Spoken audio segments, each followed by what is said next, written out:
Show. And co-host Marine Corps Map, coming to you on Monday and Tuesdays in Studio A, noon to 2 Eastern. And Studio B on Wednesday nights, 10 p.m. to 12 a.m. Eastern, with educational, instructional, information, and situational updates, often with wonderful guests on the current landscape in the U.S. and overseas. This is a go. We are with you, side to side, and back to back. Please join us on Monday through Wednesday. Hey, hold on one second. We're almost there. Hosts and guests here on Revolution Radio. We're not gonna take it anymore. That's right, we're not gonna take it anymore. We said we're not gonna take it anymore. That's right, we're not gonna take it anymore. I'm Reverend Medium Hi, this is Bridgette Lynn Dolgoff with Carrying Stones. Carrying Stones and Digging Holes, radio show with co-host Jannie Vaught. Jannie, are you there? Yes, I am. Topics like your guides, all right. Yeah, finally. animal communication, lives, our transition, and the afterlife. We'll take a deeper look at the metaphysical meanings of symbols and totems. And I'll give you some practical exercises to help you develop your own natural psychic ability. Join me on From a Medium's Perspective. The opinions expressed on this radio station, its programs, and its website by the hosts, guests, and call-in listeners or chatters are solely the opinions of the original source who expressed them. They do not necessarily represent the opinions of Revolution Radio and FreedomSlips.com, its staff, or affiliates.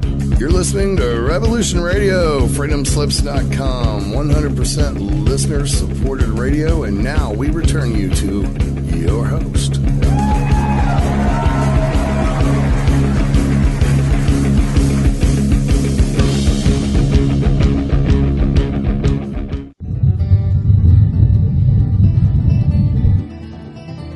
Well, it's time to stumble down the road with host Bridgette Lynn Dolgoff and co-host Jannie Vaught as they carry stones, dig holes, and wield their shovels along the way.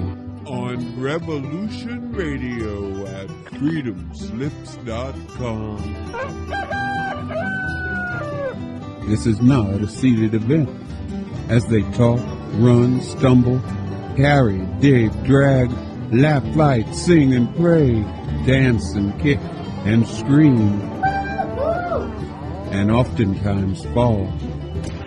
Hey, is that a stone or a buffalo check? Now, here are your hosts for the next 2 hours on Carrying Stones and Digging Holes. But I won't be there. The hell I won't.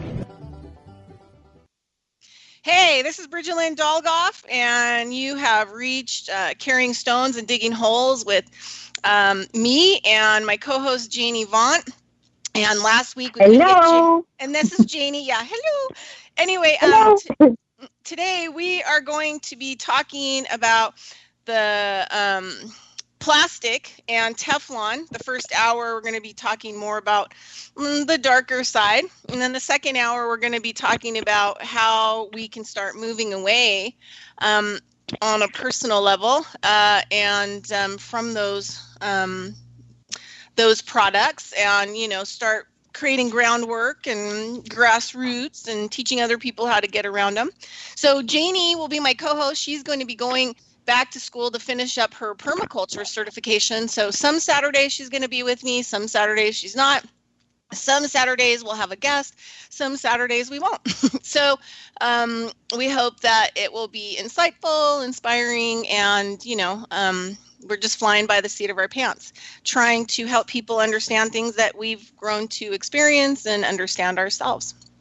So you have anything to say now that you've actually made it onto the show, Jannie?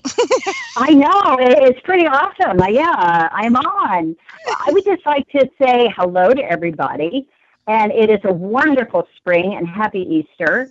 And here on our homestead, we have been busy moving stones and shoveling. And I just came in from more planting.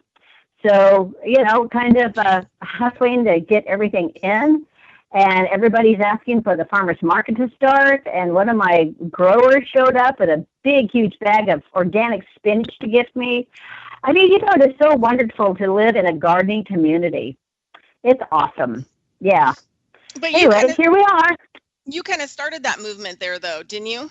Yes, I did. Yeah, I started a farmer's market, and I started a seed library, and our library has a Back to Basics series we do. We've covered rainwater collection, solar energy. I have solar energy and wind power. We cover how to raise chickens, how to sew. It's just a variety. We even have herbalists come in, and I do regular soil and planting and seed workshops. We just did one last week. So it really has grown the community and really helped everybody wake up. I'm also a columnist. I write for 2 newspapers every Monday, and it is absolutely fun. It's called Bloom Where You're Planted. And it really is. It's just about gardening and the fun parts of gardening, not just the science of gardening, because we're ready for science and the spirituality of growing to hold hand in hand, just like science and medicine and alternative medicine, which I believe is real medicine, to go hold hands again and be cooperative. And I think the subject we're on today is really something that we really need to wake up about, because we are drowning in an ocean of plastic. And what can we do as one individual? So let's talk about it. Yeah. Well, okay, so to start that conversation off, I get a newsletter from the Plastic Pollution Coalition.org. Usually like once a month. And one of the main articles from them this week was that it said new research published yesterday shows the Great Pacific Garbage Patch is growing exponentially and now covers 618,000 square miles of deep ocean, making it 3 times the size of France. This is 4 to 16 times larger than the previous estimate.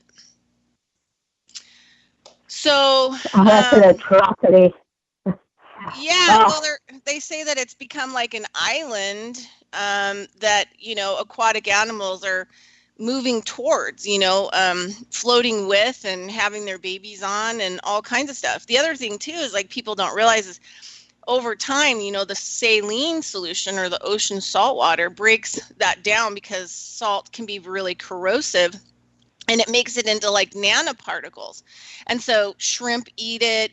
Other small animals that are ingesting nanoparticles for food are actually ingesting the plastic, and it goes into their systems, which over time changes their RNA and, causes major mutations. And, if people don't really care about that, you should really care about eating that stuff. And those nanoparticle plastics. Yeah, yes. System. My big question is that how did it get out there? Well, I've looked at this for years. Yeah, it actually blows. Are they just dumping it? Is it being dumped? I know who's the biggest ones are. And I'm like, what do they do? Just go on big trawlers and dump it? This isn't stuff that blows off somebody's boat. Well, no, but it blows. What happens is because of the current, and the current kind of comes into one area, right? Currents from all over. And as it picks up all this garbage, for example, there's this, there's a documentary, I think it's like 30 minutes, and everybody should watch it. You can find it on Top Documentaries, which is free documentaries online. And it's called Plastic Cow. And it came out something like 8 years ago. But what it shows is like in India, for example, they don't know how to deal with plastics, especially plastic bags. Right. And so it's all over their environment, and their cows are eating it. And they're having like 40 pounds of plastic in their first, gut. They've got 4 guts, how they chew things down, and they either die because they can't get anything else in. Or they starve. Yeah, or they have now vets that are going in there and removing the plastic. But because there's so much plastic bags over on top of all the soil and grass, the cows now just roam and they eat the plastic because they can't get to the underneath where the grass and the plants are. So yeah, I was a couple of years ago, I was doing some shamanic training way down in Mexico. We were way down. There was no electricity, anything going on, and started walking out, and everything, every bush, every tree was wrapped, not intentionally, but were plastic bags. And they give those yellow, really thin plastic bags as everybody carries them. They even put little drinks. You don't want to drink it, but little drinks with a straw in a plastic bag, and people walk around with their little plastic bag with their little Kool-Aid drink. And so, me, I'm out there, and they're like, no, you're supposed to be over here. And I'm like, no, I'm picking up trash. I had me a bag, and then I got a stick, to pull it off. And I even saw some friends, they came back out of Mexico, and they had equivalent to 6 mattresses stacked on the top of their car, wrapped in plastic, hauling it to recycle out of Mexico. I mean, it looked like another car on top of their car. And it is that something that is so, what do you do with it? So people who've had natural products, or they've had pottery cups, or even, real metal things, when it wore out, it just would decompose. And they get into a lifestyle of they just throw it away and they just drop it. Well, plastic doesn't behave that way. So there really was no time for them to build up any kind of a consciousness, or that maybe this was bad, because, heck, it was given away free. Yeah. Yeah, and I could not believe how it was choking the plants and round and round and round the trees and the bushes. And everybody's walking around like they didn't even see it. I was staggered, just stunned. Yeah, but I think it goes back to an invisible thing in it or something. People think it's visible. Yes, it's like polyfoam cups. Oh my God, I can't believe people still drink out of those styrofoam cups. It's just, yeah. Well, I get it blown in my yard. Yeah. I mean, one of the things that I've learned from the environment, having been in the environment for a while, is that, there should be, number one, there should be no plastics. Plastics I think those little plastic bags, on average, take 500 years to start to decompose. Yeah. So, think about the amount of BPA, or the chemicals that are in the plastic. And so if we talk about where does plastic come from, a lot of people don't know. It comes from oil. And so what they do with this oil, so here you are drinking out of plastic bottles with water and all this other stuff, but people don't really know that what they do is they don't refine the oil, which means they don't take out the toxicities out of the oil before they make the plastics. So if there's any kind of radioactive type materials down in the earth that are in the oil, heavy metals, really can be some really toxic stuff in oil. And all that stuff doesn't get refined, doesn't get filtered out, doesn't get cleaned out, and then they make the plastic out of it. And then what happens is then you have all this leaching into whatever. And there are a lot of scientists that started coming out 8 years ago that started talking about infant mattresses, and that they were saying that they believed that was causing SIDS. Interesting. Right.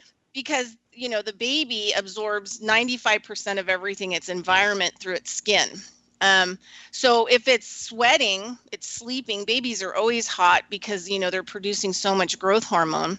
So they're on the mattress. And so the more that the mattress either heats or cools, it breaks down. So as soon as the plastic's made, it starts to break down. It's starting to break down. Right. So it off gases. Yeah. Exactly. Mm-hmm. And then the infant absorbs all that through their skin.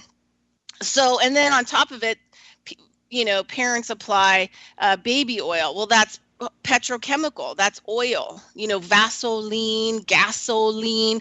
It's the same stuff, and it's unrefined. So you're actually applying poison.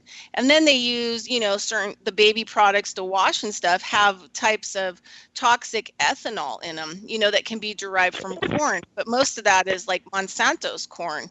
So everything that the baby is getting on them, and then including sleeping so much on that mattress, that's pure petrochemical, and it has fire retardants in it that are super poisonous. So all of it's breaking wrapped in blankets and in clothes that are synthetic. Yeah, that are plastic. That are nylon or polyester or stretchy damage, and there are a lot of women now who are looking for cotton and natural. We're going to discuss that in the second hour, but, it's really hard when it's at your door. And the doubling up, you have to go buy something and you have something wrapped in plastic inside another plastic bag. And then you put it in a plastic bag to carry it out. Well, that's what you're doing with a baby, though. Yeah. You've got it in on a plastic material thing, wrapped in plastic clothing, putting, plastic chemicals onto the baby, washing and then, softening their skin. And then you put a blanket on, which has probably at least some rayon in it or something that has plastic derivative. And so you have a baby that's suffocating to death and is 100% heating up and absorbing all these plastics that are breaking down. And it's horrific. Yeah, it is.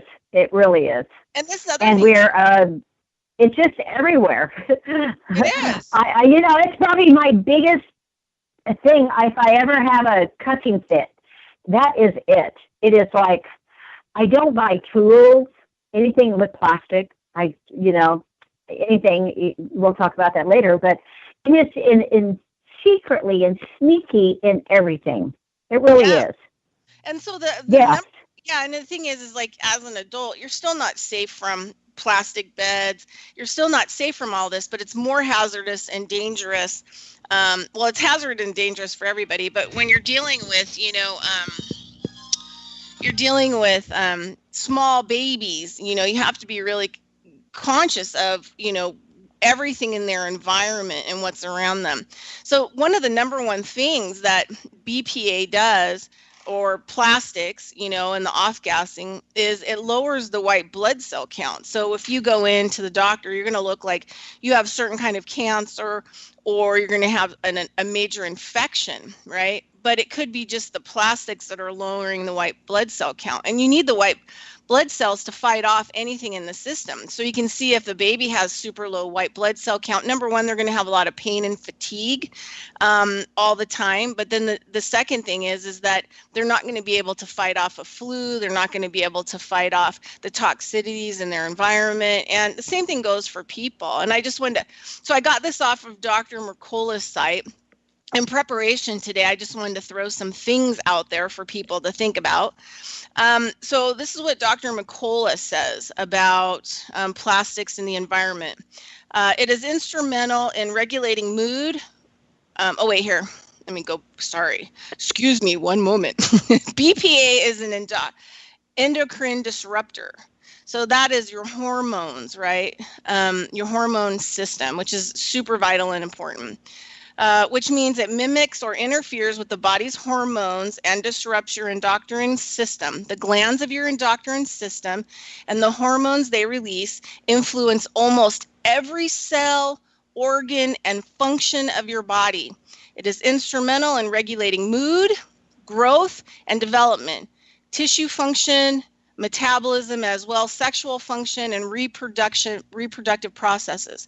BPA has been linked to a number of health concerns, particularly in pregnant women, fetuses, young children, but also adults, including structural damage to your brain, hyperactivity, increased aggressiveness and impaired learning, increased fat formation and risk of obesity, altered immune function, changes in gender-specific behavior, and abnormal sexual behavior, early puberty,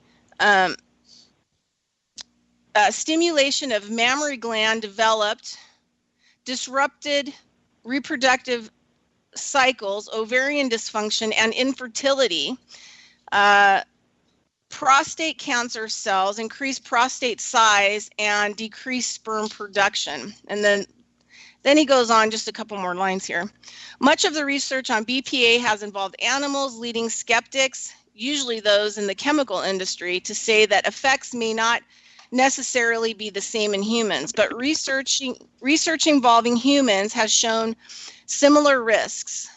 For instance, BPA from cans or plastic bottles can raise your blood pressure within just a few hours of ingestion. And then he goes on to say that BPA-free products, plastics, are just as toxic, and even more so than BPA plastics. Anyway, that's pretty intense. Oh, yeah. Well, it's happened very rapidly.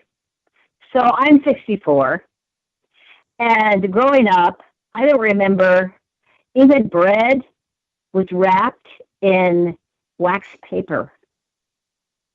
You bought a loaf of bread, and it was sealed up in wax paper.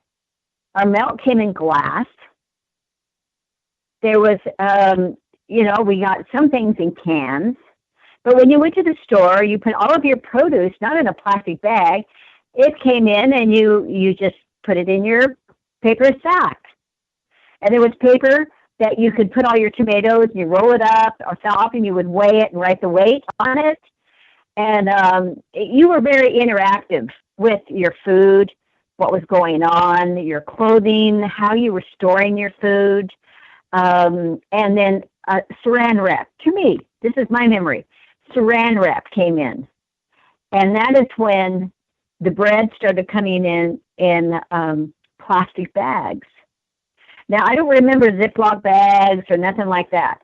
But heck, man, we had that plastic bag, and, it might be my lunch bag. Then my sandwich went in it. And it would wrap up, and it would go in a paper sack with a piece of fruit. And that was lunch. And then it was more. And then it was saran wrap. And then it was, and it just kept, it was like a wave of, look how easy this is. Our lives are so wonderful. Look at this, look at this.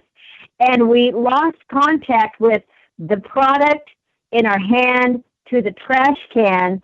And then in our consciousness, after it went in the trash can, it disappeared. It was no longer there, but it is. And now we are sitting here. I have a grandson that's 22 years old, and it just horrifies me that there's an ocean twice the size of the state I live in floating out there. And now they're talking about a massive cleanup. How are they going to clean that up? It's just going to be, take years, and then stop it. How can we stop it? Yeah, well, and when I go in, when I go with my pre-made bags, I get eye rolling, from the cashiers or the people. Some of them are awake and they're like, "Oh, this is cool," but most of them don't want to be, and they immediately go from the cash register to the plastic bag. It's like an automatic twist. And they're going from your food into the plastic bag, and you're like, I have bags. So they jerk that plastic bag and throw the trash because they put something in it. I said, I'm just stymied, standing there, and oftentimes I think, wow, there is like, how are we going to wake these folks up? I know a lot of states have stopped it, and countries have banned it. And that's, I think, where we need to be. Just stop it. Yeah. Just stop doing it. Stop making it.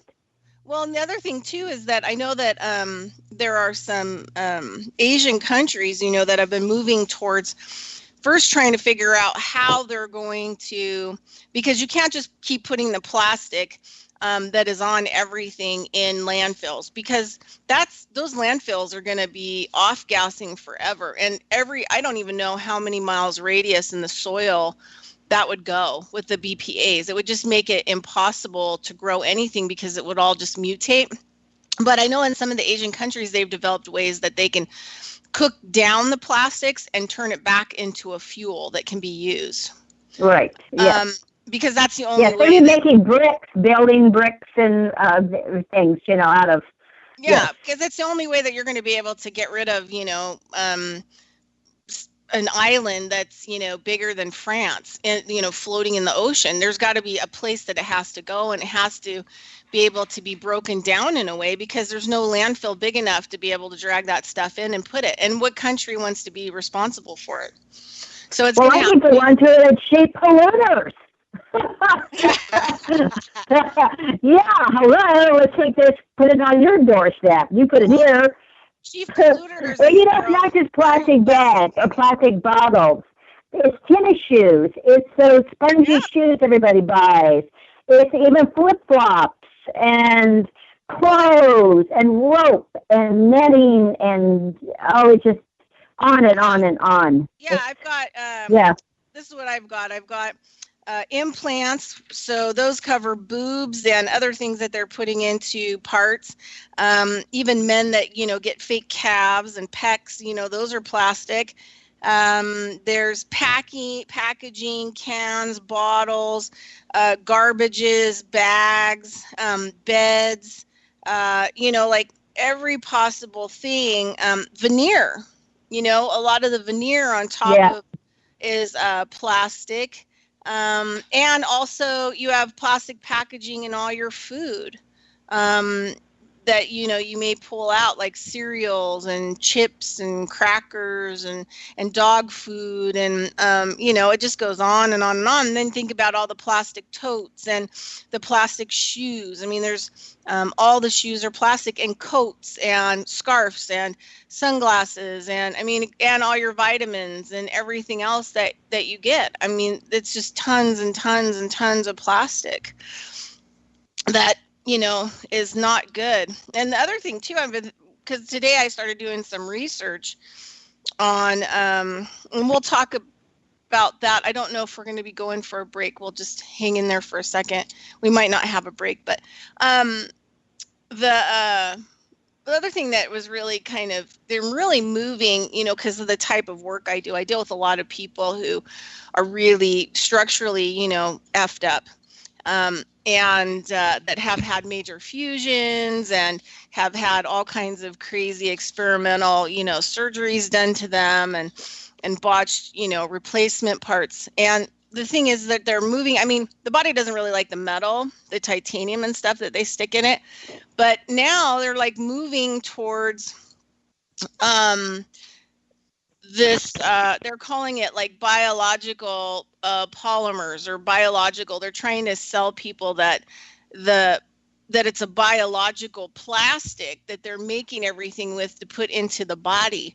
And the thing is there's no possible way on earth, no matter what they make it out of, unless it's a natural substance, that it could even remotely be biological. Whenever they use that word bio, they're trying to say, oh, it's just like the body. Well, it's not like the body. I mean, were you born with plastic parts? No, I don't think so. So one of the things that they've got heart valves, pacemakers, vascular grafts, which are, attachments onto your vascular system or your veins or, arteries. So they attach them. They've got denture and dental devices, mammary glands, cosmetic replacements, which are, fake boobs, nose, chin, facial parts, men's, testes and penis. They have a fake plastic penis, lenses, retinal, surgical aids, hip joint, knee joint. It's super small writing. Splints, rods, oxygenators, accessories for heart and bypass surgery.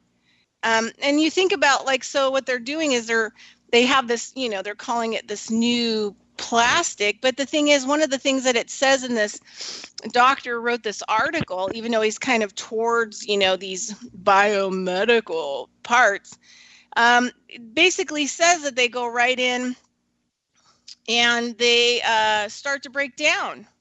Like some of them may take longer to break down. Like if you go in and get some, fake boobs, they always say that you really need to come back within 8 to 10 years because that's about as long as the implant will last. And then it starts to break down. The tissue starts to actually take it over because it starts to cause calcification, because that's what the body does when it holds a virus or anything else hostage. It has to isolate it so it's not harming the body and the immune system. So, your body starts to create calcification and tissue to try to cover like the breast implants and all this other stuff to keep it isolated from the rest of the body so it's not leaching anything. So if you get this kind of stuff or you get an implant, your body is actually, that's what it's doing 24/7 instead of regulating your blood sugar. And this is any kind of plastic parts and metal. And so it's constantly trying to figure out how to get rid of it or calcify it to get it isolated instead of working on your immune system or working on your blood sugar or keeping your pH levels balanced. So your body is like, in a major war from the get-go. Yes, I think there are some places for this. For people who have disfigurement, like I was in that car wreck and I have now metal in my arm, and I would not have an arm without it. But I tell you, it has been a constant health issue, and I am always working on detoxing myself. And even at that one point, they said it wouldn't work, but it does. I have a working arm and hand. And, people who have deformities or anything like that, it can be done, and that is, for me, where the hand-in-hand comes in, where the emotional and spiritual side takes the hand of science, because for so long, it has been either in two camps. You're either no or yes, and it really needs to have some compassion for one another in there, because there are times when it is needed. I don't believe that, some kind of mind bend went on that women were convinced, sorry, my speech, that they needed to have a larger breast to look like they're lactating, to be beautiful. What happened there?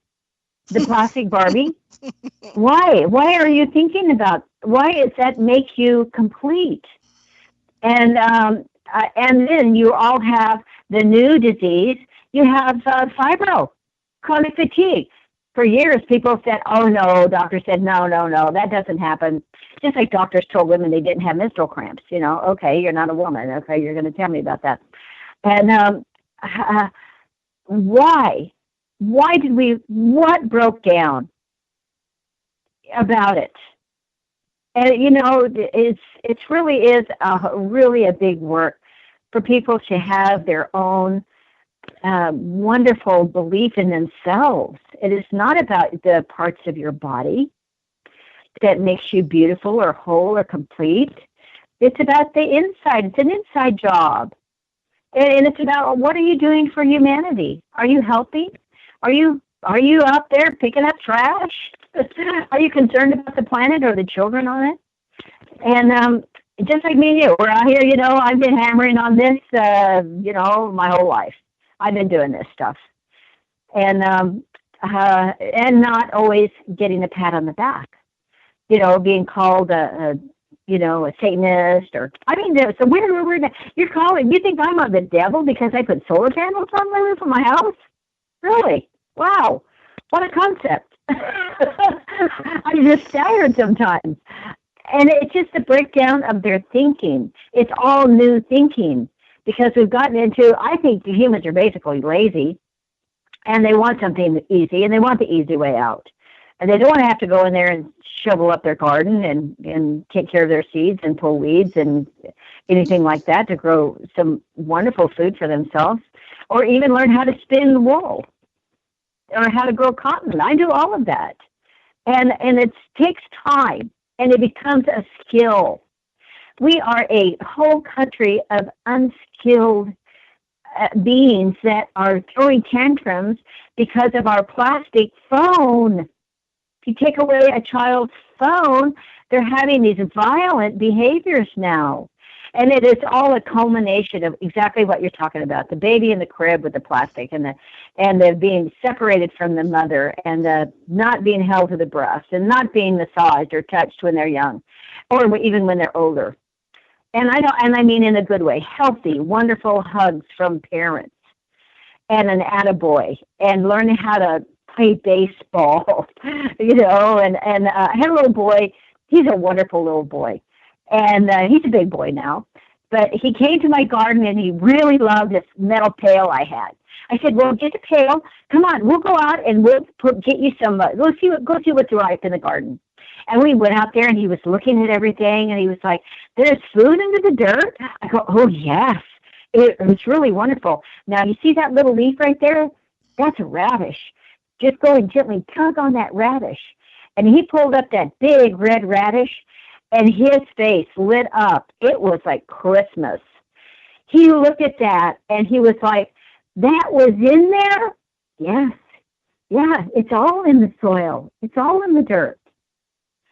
Put that in your bucket. Let's go get some more. Mom, I want to come back here. He wanted to be right back here. He wanted to see everything. They want to touch the pig. They want to look at the chickens. They want to taste the basil and smell the lemon verbena and see how corn grows. And when you see that magic happen, and then they get in a car that you can smell the plastic, or in a new vehicle, you can smell that smell that comes out, and then they're inundated with it. And it's just like, come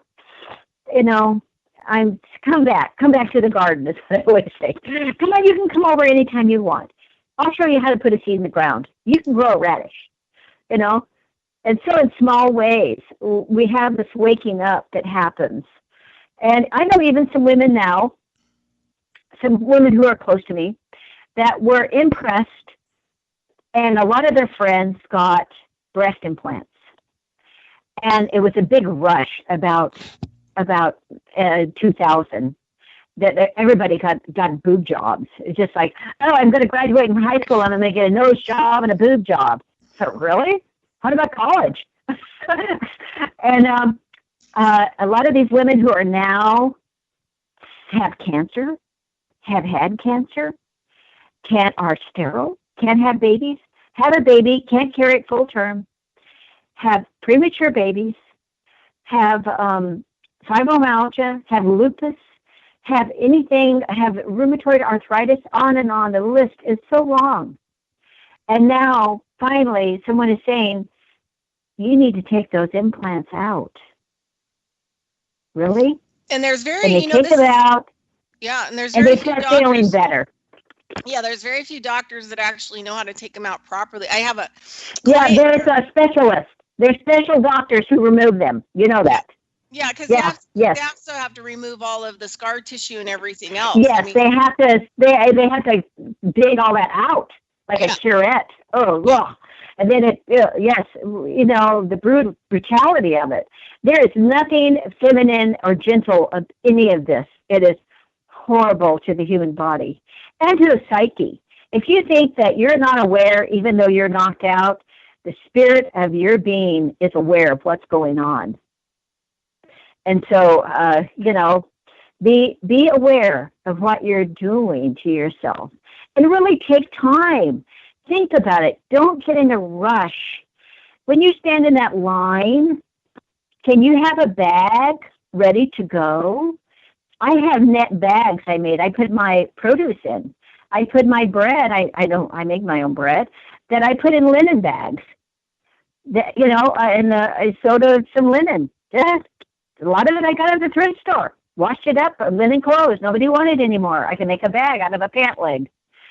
And it's it really is changing how we live and slowing down, because it takes us to have that quality of life.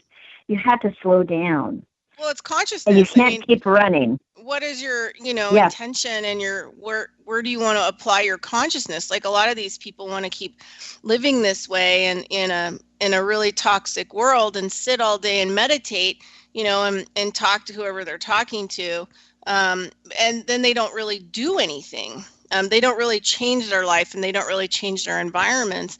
And then they don't want to go out in the public. They don't want to leave their houses, and they're not really actually, learning anything to actually help the earth or help their own health.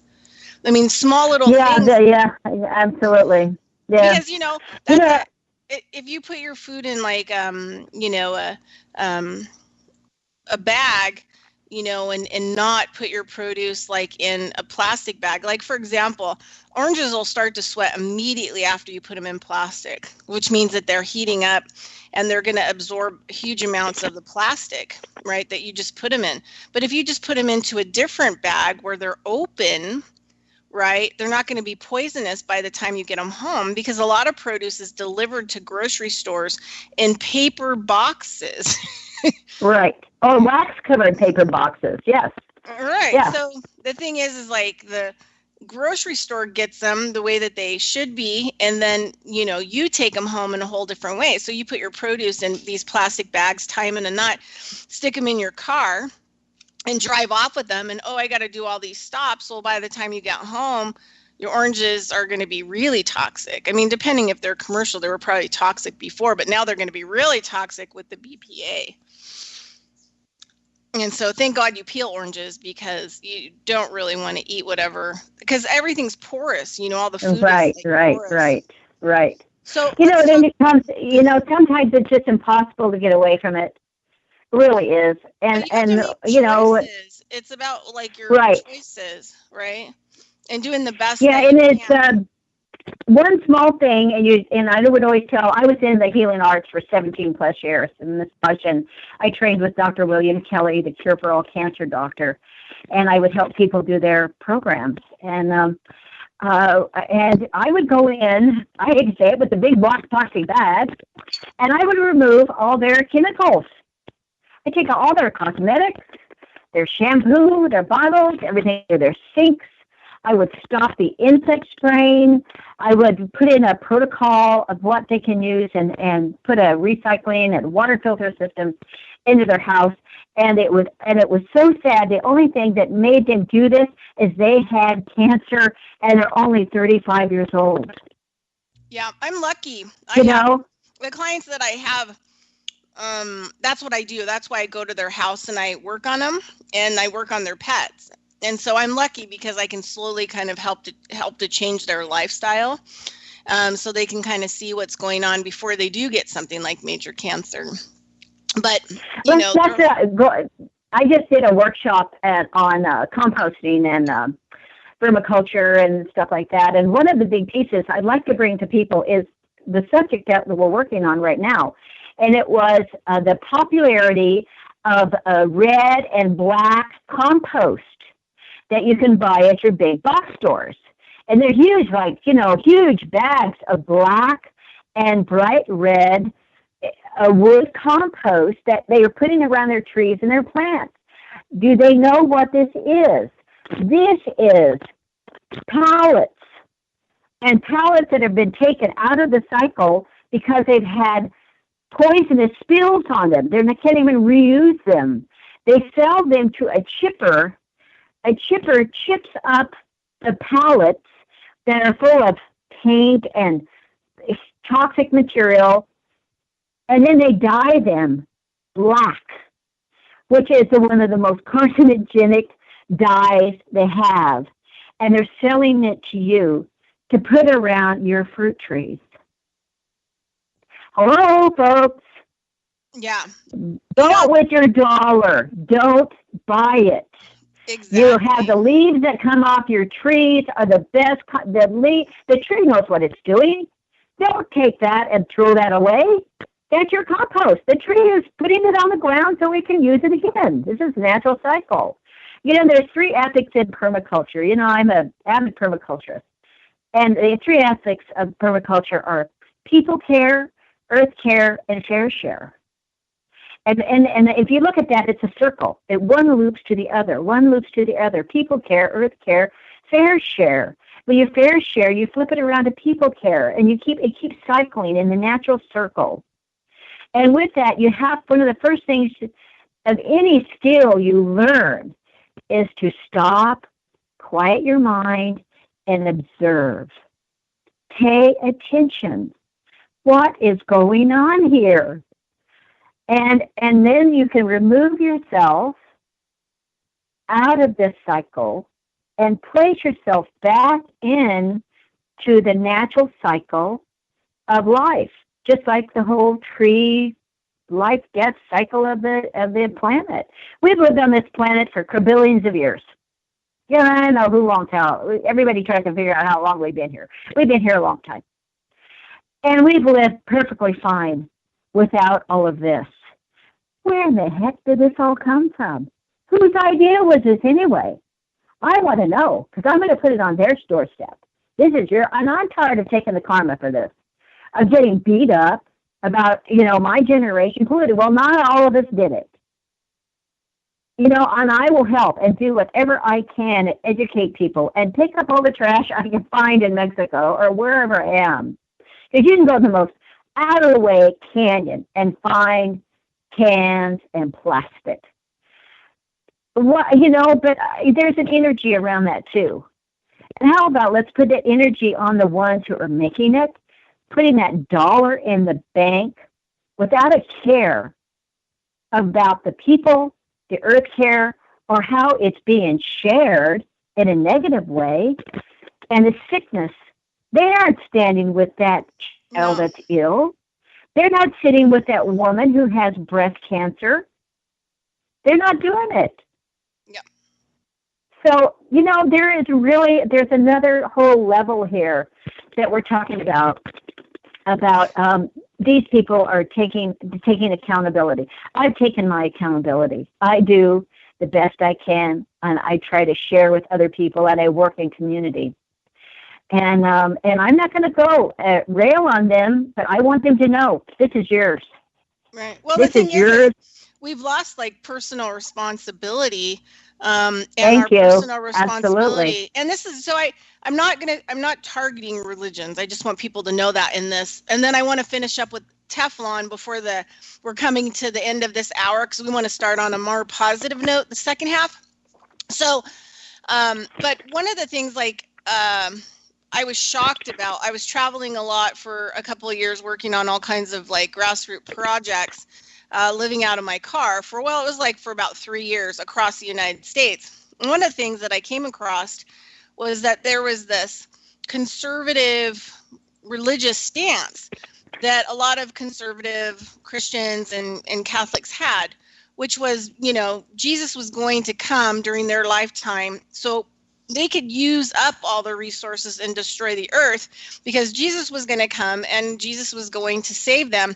And whoever got stuck on earth could get the earth, and they deserved whatever was here, which was nothing, a total destruction.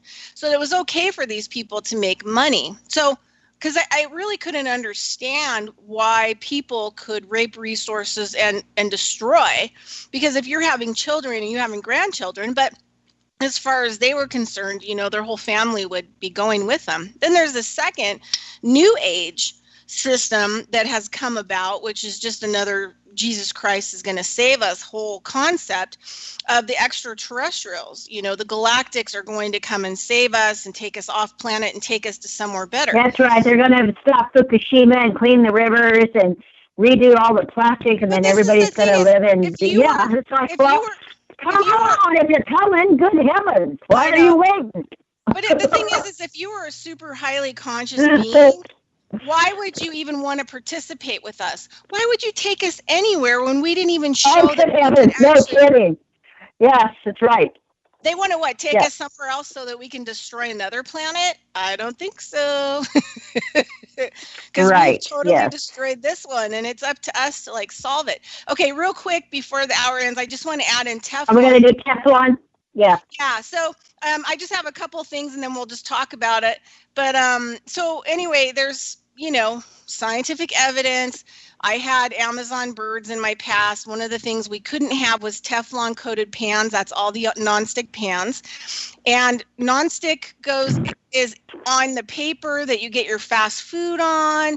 Teflon shows up everywhere. But if Teflon is heated up over a certain amount, it becomes highly toxic and kills small animals. And here in this article, it says these chemicals, so it's talking about the Teflon, the chemicals in Teflon. These chemicals are released if you heat your Teflon cookware over too high, which means if you fry in it, in the flame of the pan, even with no food in it, at just 600 degrees, the Teflon pan releases multiple chemicals, carcinogenics that causes cancer, and pollutants. At 1,000 degrees, Teflon releases PFIB, which is also used as a chemical nerve agent. Teflon itself, or polytetrafluoroethylene, was originally a waste byproduct of Freon production. So Freon is the chemicals in your refrigerator or your air conditioner, and if you have a leak and it gets loose, you can die. You can get sick and die. So you're cooking with something in your thing that when it's heated to a high amount that you're going to fry like a potatoes or whatever else in, it's a chemical nerve agent. So it's damaging your nervous system. It's damaging your brain. And the smaller the being, children, small animals, birds that you have in your house, it can kill. It can be lethal. Oh yeah, let's the Teflon in microwave popcorn bags. Yeah. Woo!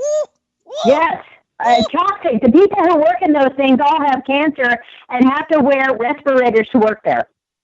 Hello. I had a friend, her little girl would hide the bags and licked him. She had a stash of the bags, of the popcorn bags. And I went in her house and I saw this little girl licking these popcorn bags, and I said, "What are you doing?" "Oh, she just loves them. She has a whole stash of it, and she just licks that." What? Okay. Don't do that. That's cancer causing. Your friend up the hill is dying of cancer, and you're down here letting your kid lick Teflon. I'm just staggered. And I stopped it. I said, "Oops. Are you still there?" Yeah. No, I mean, Okay, sorry. I was just thinking about all the garbage dumps that all this stuff is in. I mean, and so here, this is off Dr. Mercola, how chemical defense attorney blew the lid off the PFOA and Teflon dangers. It says PFOA was essential ingredient of DuPont's Teflon cookware for decades. It's also used in hundreds of nonstick and stain-resistant products. Right. Substances used to create nonstick, stain-resistant, and water-repellent. So stuff you spray on your clothing and your shoes has it in it. You're breathing it in. It's a nerve agent. Repels surfaces, and toxins are highly persistent. So it means it doesn't go away. Once you're using it, it's toxic all the way, both in your body and in the environment. The Madrid Statement, signed by more than 200 scientists from 40 countries, presents scientific consensus on the harms of PFAS chemicals, both old and new. And you use a metal spatula and a metal spoon and scrape the pan until there's scratches all over it. Right. Oh, and this is even scarier. Listen to this. Okay, so you're buying rain gear that's plastic, right, to put on your body. But anything that's water repellent clothing also has this chemical in it. So now you've got the BPAs in the plastic, and you've got the Teflon chemicals activating. And what are you doing? You're working in them and sweating in them, heating them from the inside out. And then pores are opening, and then your body is reabsorbing all of that chemical mess, compounded. Plastic compounded with Teflon. Right. Wrong. Oh, and think about this. Okay, think about this. Like, say you buy a bed for your infant or your children, and it's already a toxic chemical, and then you put a, water-resistant thing on it for urine and stuff like that.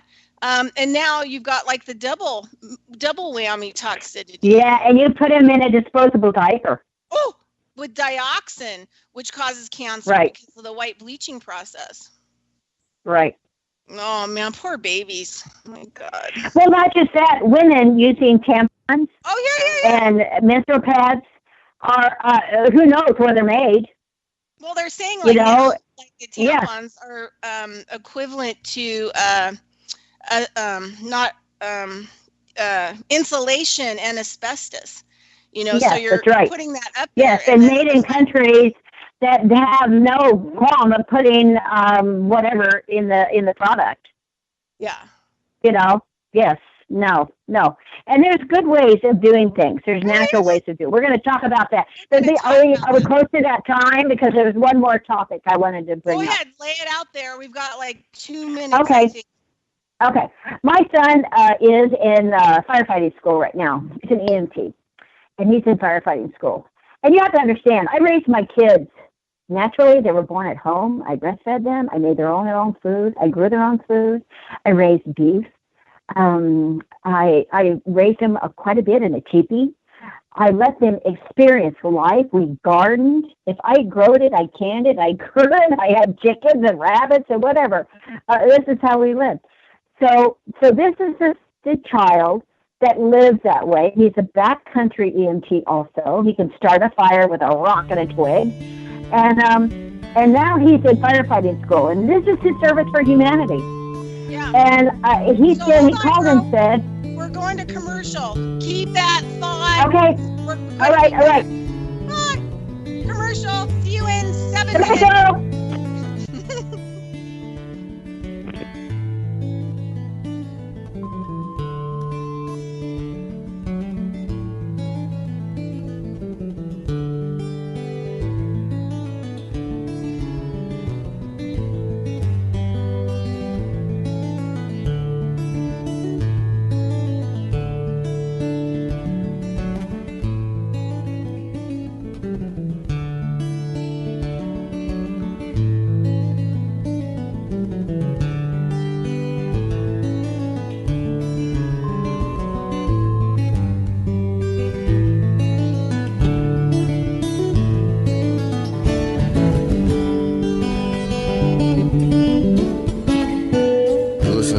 Radio at freedomslips.com, and we'll be right back after this message.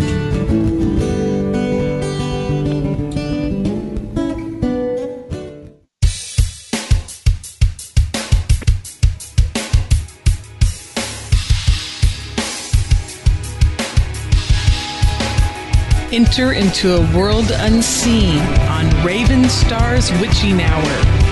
You will encounter eclectic topics from the realm of spirit brought into our matrix of truth.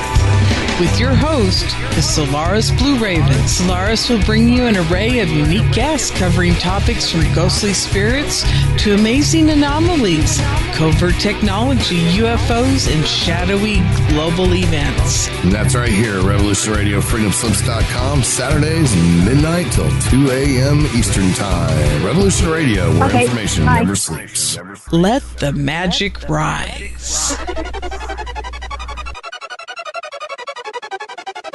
Join me weekdays for my new show, Tell Chris Joe. It's going to be a problem show brought to you live from Kensington. Thursdays, I'm dealing with hot topics, heated debate, what's new around the world, and ring-ins to discuss listeners' problems and offering considered and heartfelt solutions. So join me, Chris Hart, for Tell Chris Joe. Stop what you're doing, grab a cup of tea. I'm coming live from Kensington. Relax. Let me entertain you with a coffee bar online. Listeners' very personal problems. So that's Thursdays, 2 p.m. in the afternoon, Revolution Radio, freedomslips.com. See you there. It's going to be lots of fun.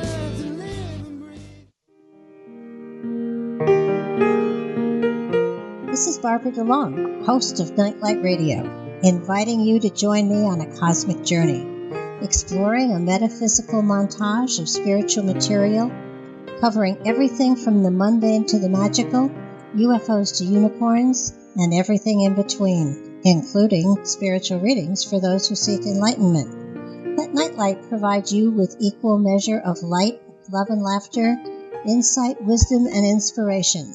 Monday nights, 10 to 12 p.m. Eastern, right here on Studio B, Revolution Radio at freedomslips.com.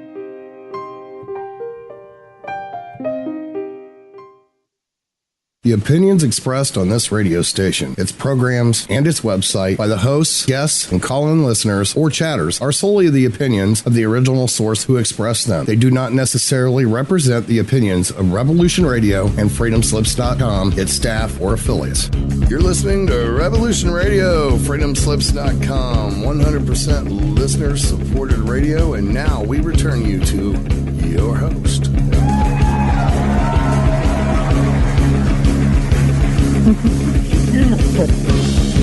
Hey there. Oh, hello. That was interesting. Yeah, so this is Bridgette Lynn Dolgoff and co-host Jannie Vaughn, and you're listening to Carrying Stones and Digging Holes radio show on Revolutionary Radio and Freedom Slips. And we are listener supported 100%. So please go to our funding page. It's the end of the month. We need your money to help keep the station alive. And one thing I can really back and support is our heirloom seed vaults.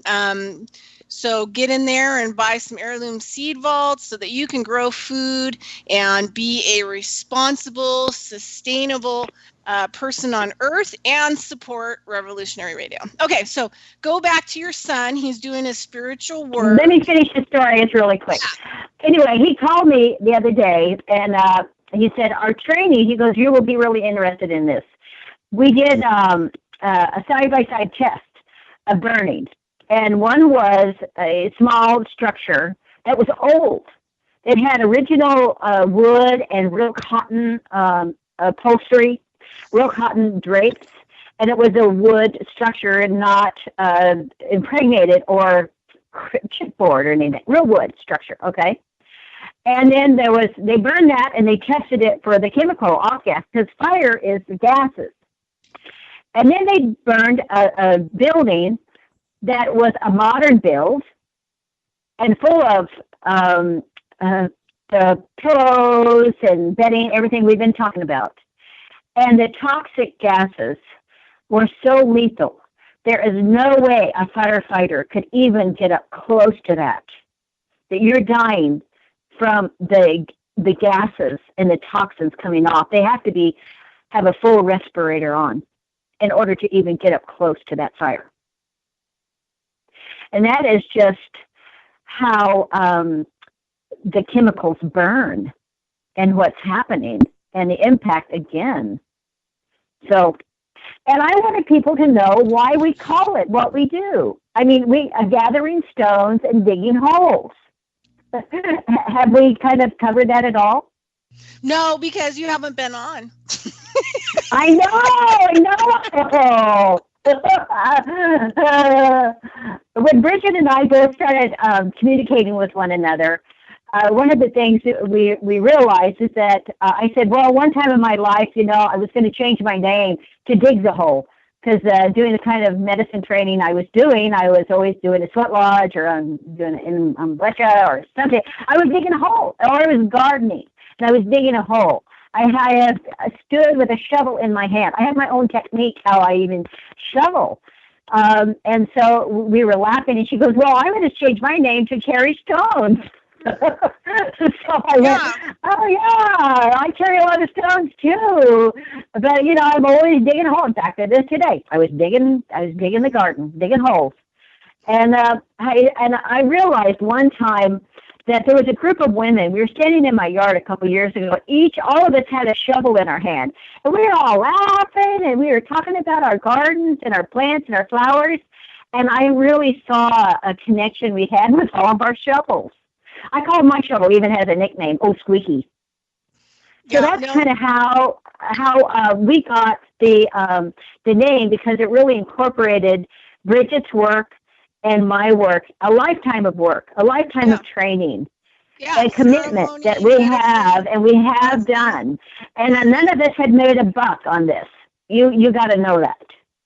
This is not, I was a $20 traveler. If I was going to get there, somehow Spirit got me there. I've even been off the country in an airplane. I don't even know how I got there. Somebody said, "Oh, look, I got miles here. Let's get you down there." And because I was not attached to the money, and moving stones and digging holes was really a practical, spiritual process for me, and how I actually grew food to raise my family. So there it is. That's my point. You might add to it, Bridgette. Well, just, when we were talking about it, it just was funny because mine was always, wielding my shovel. I mean, my shovel is my number one tool of life. I can use it as a weapon if I need to. Like, my shovel is like, oh yeah, my shovel and my wheelbarrow are like my two things, like, do not touch them. That's but right. Always, when I was doing ceremony, I was always carrying the grandfathers. I was always, involved in doing the stones. In Nevada, we have rocks everywhere. So you have to carry the stones out. You have to dig them up and carry them out before you can actually start to create a soil. So it was interesting, Jannie and I have kind of parallel lives in a lot of ways. We have a lot of similar things, in our lives that cross so many different levels. And I've never met anyone. For example, Jannie and I both have had grandmothers that were high level, Pentecost. And, they were considered Holy Ghost, prophets. My grandmother also was an exorcist for the Pentecostal church because they're anointed by God. So they're called, they're carrying the Holy Ghost. They become the vessel of the Holy Ghost. And so I had never, ever actually met anyone else who had a grandmother that was involved, because it's hardcore. This type of Pentecost is pretty hardcore. So, well, yeah, and mine were the midwives. My grandmother was a granny, and if you got a cut, or she would even sew, cut and sew. You needed herbs. You had ringworm. You needed a baby born. Her mother, my grandmother, my great grandmother, was also the local midwife, the granny. And I even had my grandfather's brother was a horse and buggy doctor, William Vaught. And Vaught is our Cherokee enrollment name in the Dawes enrollment books. That's why I keep my name. My girls have my name. The girls keep their name, and my son has his father's name. And so our history was really, she was talking about her mom and her grandparent, and I was like, oh yeah, okay, yes, yeah, I get it, yeah, I understand. Their intense spirituality, and it blended with everything in life, because she didn't just put for instance, the bunch of guys were working on the railroad, and one came to the house in Arkansas, and he had ringworm so bad his armpits were raw, like below his rib cage to up his elbows with ringworms from sweating and whatever they were doing to building this railroad. And he came up to the porch, and my grandmother looked at him, and she went out and she got what she needed, and she blended it up, and she set him in the chair, and she said, "Now you boys hold his arms up and hold him down because it's going to burn." And she would wipe this salve. She wiped the salve under his armpits. But as she was doing it, she was praying. Mm-hmm. Yeah. She was praying, and she was also saying Indian words. They had their own language, and because the plant, you have your allies, your spirit allies in the plant world. Yep. And they know you, and you have a relationship with the allies in your plant world. And so Bridgette was talking about hers, and I was like, oh, geez, interesting. Different parts of the world, different parts of the country, but a same frequency and energy that had reared them, that reared me. And my parents always told me that I was born in the wrong century, that I should have been born in the 1800s, because I never vibed with this. It is a challenge for me to sit here with this phone. Yeah. My daughters got me into this phone. They've got it for me and said, "We want to know where you are." And so, and then, I have made friends with it, but they always have to help me with it because I'm just really not that interested in it. But you're I'd rather go out and talk to my trees. alcohol. Right, but you're interested. Right, yes. I have found it to be a wonderful tool and not an addiction. Yeah, exactly. Because I think plastic is an addiction, really. I worked in mental health for a long time. And I believe that it puts off a chemistry that stimulates and then they want it more. Why can't you drink out of a real glass? Why do you have to sit here and drink out of that plastic bottle? Because it tastes better. Right. No, it doesn't. If you're watching somebody drinking, like, you know, they just worked out and they're pounding a couple bottles of plastic water and you're watching them, it's said on Dr. Mercola's site, it instantly raises, you know, your blood pressure. So you could stroke out. You're chugging those, you know, because your heart rate's already up so high. And then you get a hormone fix. I was going to throw this in. There was a study that was done. They found lots of plastics in ponds. Where frogs lived, and it was breaking down. And what they found was that the male chromosome became gone. It vanished in frogs. It also, they've done more studies, and they find that the male chromosome is dying or is vanishing out of the human, chromosomes. So, and it's because of plastics, because it forces the frogs, all the male frogs became female frogs. There was not one male frog in the pond. And what they found was in plastic environments that the male frog turned, if it was already a man frog, it would turn itself into a female frog because of the forced estrogen. So you're getting high off estrogen. You know, estrogen's the complicated, woman hormone. Right. It makes us a little nuts. Right. And this our conversation right now does flow nicely into how do we not get inundated with this, right? Yeah.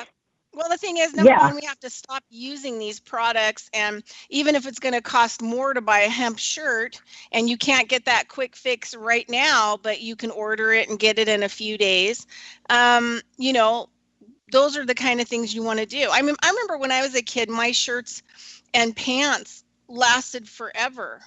Like forever, like a pair of jeans could be passed down. But now that they have all that plastic stretch in them, they blow apart. They're off gassing and breaking down. So they're not going to last. Yeah, and they were dyed with real indigo. Indigo blue dye, which is a plant. Yes. Yeah. It was all natural. And now it's like the whole jean is off gassing and breaking down and everything else, and won't last very long. You pay a lot for nothing. You pay $50 for a poopy pair of jeans that's going to last you like a year. I mean, I had a pair that I had to wear, when I was on this farming job, and so I wore them. The butt blew out because they had a little bit of plastic in it, because it's really difficult to find, natural blue jeans. Now I've gone to canvas. I have like full-on farmer pants that I've bought that will last me forever. They'll probably last longer. Yeah, and linen. I look for linen, even on eBay, on used clothes.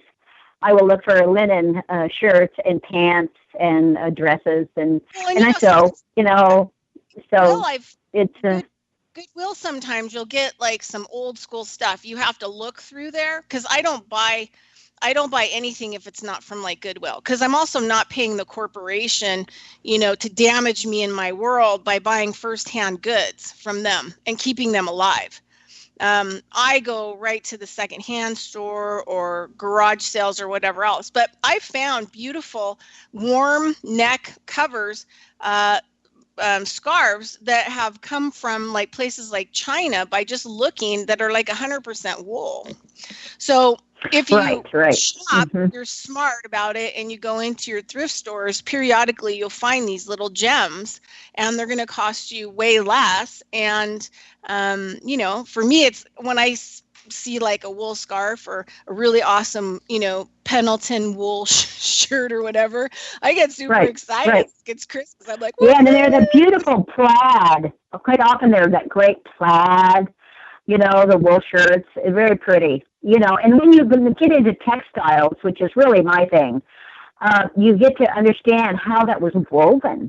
It's not printed on top of it. That is woven that way. Those patterns and the intricacy of weaving and fabric is amazing. I started growing. I come from a cotton growing family. I'm a fourth generation. I say fourth, but it goes back farther. We have never not been farmers, hunters and gatherers, or farmers. And so my father was and his brothers actually came from Oklahoma during the Okie Run, and they wound up the Dust Bowlers, and they wound up in Central California, and they were farmers. I have pictures of my uncle plowing with mules, and they raised cotton and watermelon, and then they went in and they raised grapes for years,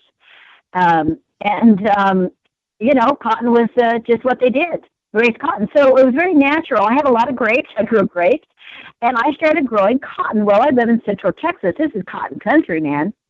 And a lot of cotton growers, FYI, are going organic. These young families, they can't afford to do the chemicals. They're doing no-till farming.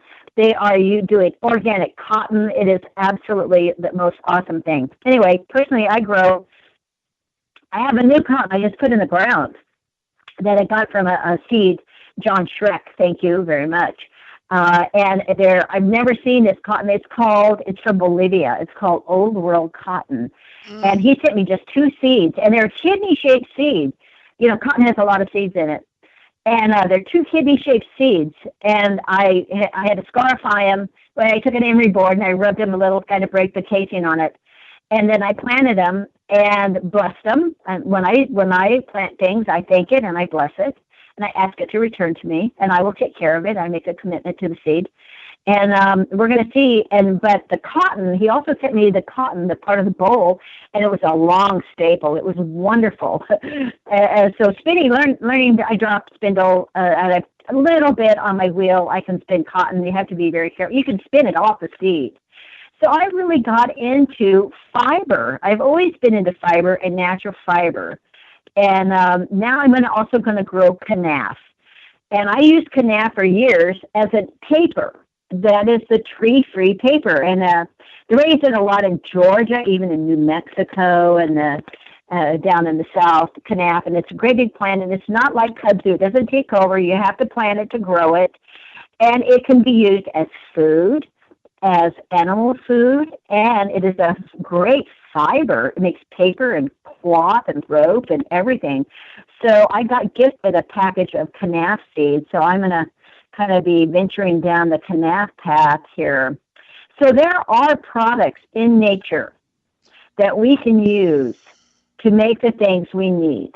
But it's how we don't have to do this. It's how we originally made stuff. You know, one of the things we always talk about is like, it's not new.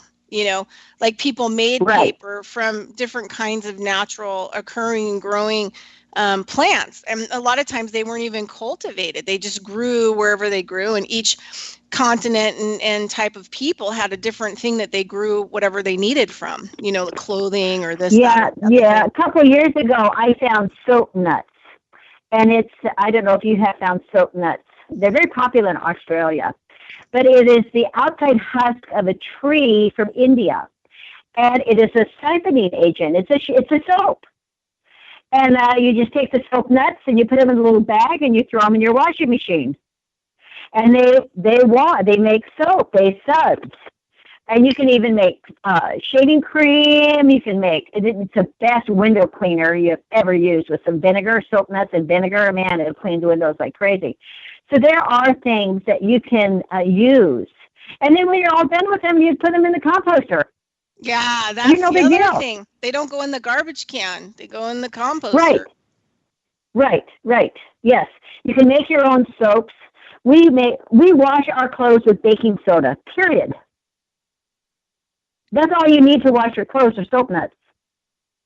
You can use vinegar and clean windows. You can clean all of your sinks, bathtubs, everything. Clean your body with the simplest and cheap, inexpensive items. Well, and vinegar is also a natural, not pest repellent. So if you clean your house with it, you wash your windows with it, you wash your clothes with it, you know, you're going to have less pests that are going to want to be interested in that. Right. One of my issues here was I'm not big enough, and I have a large flock of beautiful hens, and I do have to buy chicken feed, and I buy sunflowers, and a lot of this is in paper. There's a milling company in north of us in San Saba that makes great feed, and we even have an organic miller just down the road from us. And it's in paper sacks, but occasionally I get some pellets or something, and it's in Tyvek. You know what they put in the outside of houses? That's what these bags are made out of, Tyvek. And I take them, and after I use them, and I lay them out in my carport, and I let them off gas. And then I take and I cut them up, and I make a handle, and I sew them, and I make grocery bags. And I have a whole stack of these feed bags, and sometimes they're pretty. They have a chicken on them, or and we go on when we have to go to shop. These go in with us, and I cannot tell you how many people. One lady even said, "Do you sell these?" I said, "I used to sell them at farmers market. I haven't done that in a while." She goes, "You know what? We've seen your bags come through the store before." I said, "Oh, that's nice, good." And I don't get so much the eye roll. I say, "Oh, see, you sew it this way, and then you turn the corners, and you sew this. It makes a square bottom, so they stand up." And I said, "Man, they're sturdy. This is going to last you for years." And I said, "Not just that. I might haul anything else. I'm out in the garden, and I use them all the time. I use them. And I even use them to suppress grass in my walkways. I'll lay them down. I put cardboard and lay them down to suppress grass that I don't, because kind of grass is an issue here. And so there are ways to use and to make things with the items we have, and to keep them from going into the dump, keep them from going into the ocean, and use them purposefully. I would rather they're not here, quite honestly. But since they are here, how can we be at peace with them? How can I use these effectively and sustainably? That is a misaligned word, in my opinion, because even as sustainable as I am, I still battle plastic. It just overwhelms me sometimes with what falls from the sky and comes into my water. I live in a 100-year-old stone-built house. I have dinosaur bones in my house. This is a German-made house that was the only house here for miles around. I have the original windows and screens in my house. They had no insulation, so I was searching for natural insulation. And there's lots of those kind of things that you can buy and use. We had to insulate the roof, or the attic. We have a usable attic. I found rock wool made in this state, and they take rock, they heat it up, they spin it, and then it's blown in as insulation. It's not cake. It will break down. And rock wool used to be used, they used to stuff it around pipes to keep it from freezing. They used it for lots of different things. It's kind of an odd color, kind of a gray color. And they used to insulate wells, when they drill a well and that you needed some temperature protection around the well, they'd use rock wool. It was just amazing. And they still make it here. But you have to look. You have to ask questions. You can't just go and say, "Oh, I'm going to use this because I only have X amount of dollars, and this is what I'm going to do." Well, I found this lovely company, and I talked to the man on the phone, and he said, "Okay, we can be over next week, and we can insulate that for X amount of dollars." And I said, "You're kidding." No. And they came in, and they did a beautiful job, and it really helped us heat and cool our home, especially we're green. We can't just run heat and just run coolers, and it's very hot here and humid. And just the same with appliances. Why do you take an appliance and just throw it away if it doesn't work? It's about repairing them. Well, I had, and my refrigerator, my washing machine, I believe the old one, it did work, but it was going to die. And I told my friend who works for a big box company, that I said, "I need a new washing machine." And he said, "Well, when a lot of people replace them, they just want us to take them. They still work. Refrigerators, freezers, washers, dryers." He said, "We have a whole parking lot full of working appliances. He said, but if they tell me, why don't you take it down to the corner and just sit it down there and give it away? He said, often people do that. So I told him that I needed a new washing machine. He texted me. He said, I got you a washing machine. If you don't mind, it's a front loader. I said, I don't care. That's fine. He showed up the next day.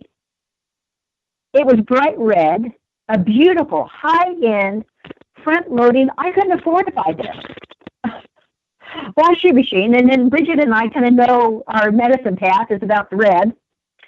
And him and his wife, and we all pulled off the old one, cleaned the floor, put the new one in. And I thought, this is how it's supposed to be. This really is. This is how working in the community, we can take things out of the landfill. We can get things repaired.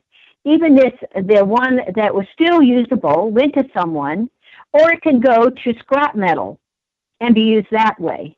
But this not just throw it in the dump. Yeah, well, and this is the other thing, too, is, number one, sometimes you could get this stuff for no cost or very little cost because nobody really wants it. Number two, you're not paying a corporation. You're getting things secondhand.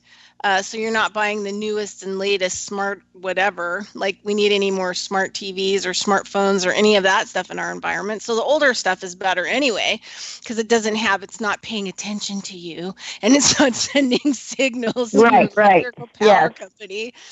And the other thing too is you're also helping them to figure out what to do with the material as well. Right, getting it out of their lot. Yeah. And there's no accountability for them. The owner of the property said, I don't want it sitting down on the corner. Yeah. So there's no warranty issues or anything like that going on. Yeah. But that's what a communicating community. We need to talk to each other. We need to not be divided by our politics or our belief systems and just be humans. And be compassionate, caring humans to one another. Well, and the other thing, too, is we need to stop working so much for money. I mean, literally, I love what Ron Finley says, leaves are dollars. Growing food is making money. And you don't even realize it because think about how much money you're not spending on all that food or groceries, at all these different locations. And most of it you're going to throw away anyway. If you're growing food, it's on demand, right? I don't have to store it long term unless it's like an onion or potato or garlic or something like that for the winter. But you can also can and jar the stuff that you need, but it's on demand in your yard. So you don't even have to go to the grocery store. You don't have to store it in your refrigerator. And then you don't have to throw it away because it's bad back in the plastic bag that it came. And so when we start slowing down and we start becoming conscious, because I think this work is consciousness, I think it's the highest level of consciousness, because you're working, your intention and your purpose is focused in on the earth, the healing of the earth, the growing beautiful things in it, not contaminating it, doing your part.